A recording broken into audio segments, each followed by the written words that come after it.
Hey, ladies and gentlemen, this is Carmine Sabia for Explain America, and Fani Willis could find herself in front of the Supreme Court.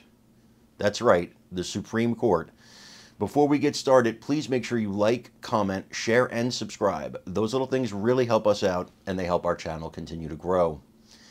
So, Ashley Merchant, the attorney for Michael Roman, she appeared on CNN on Thursday night, and she described what the appeals process is going to be like in getting Fani Willis removed. Now, she said the appellate court itself could take about 6 months, but they also reserve the right to take this to the Supreme Court. That's right, the Supreme Court. And I think there, Trump's going to get a favorable outcome. So this is actually huge news. They are now threatening the Supreme Court against Fani Willis. And I don't know if Fani Willis and her case can sustain that. The case is on thin ice as it is, and so is she. Going before the Supreme Court, I think that's a disaster waiting to happen for her. I want you to listen to this interview, and then please like, comment, share, and subscribe. I'm Carmine Sabia for Explain America. We love you guys. God bless you. Take care, everybody. Evidence just too much to corral in such a short amount of time. Would you like to see it start this summer? I would love to see it start.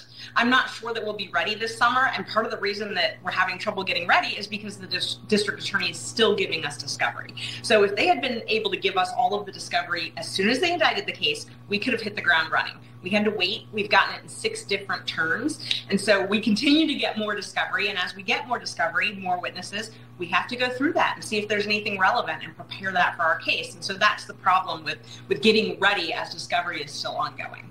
For Donald Trump, it's always seemed pretty clear that one of his goals in all of the legal cases against him, one of his goals is to delay and delay as much as possible. How much of a goal is that for you and your client?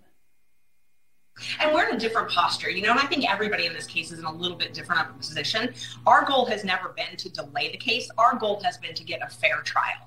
And I think nobody wants to try a case twice. And so we want to make sure that when we try the case, it is a fair trial, it is a just result, and hopefully my client and the community gets justice. And the only way to do that is to make sure that it's a fair process, that we have an impartial prosecutor on the case. And so that's our overwhelming goal, whether it takes a short amount of time or a long amount of time.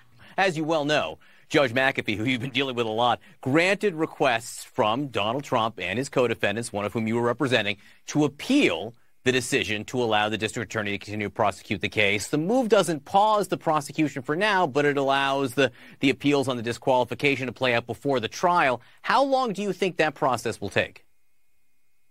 Usually the appellate process takes about 6 months. So the first stage is whether or not the Court of Appeals is actually going to take it. That's about 45 days. If they decide they're going to take it, it takes about 6 months. But if they don't take it, then we still have the right to go to the Supreme Court. So that could also add some time in that front end. But usually the appellate process is resolved in about 6 months.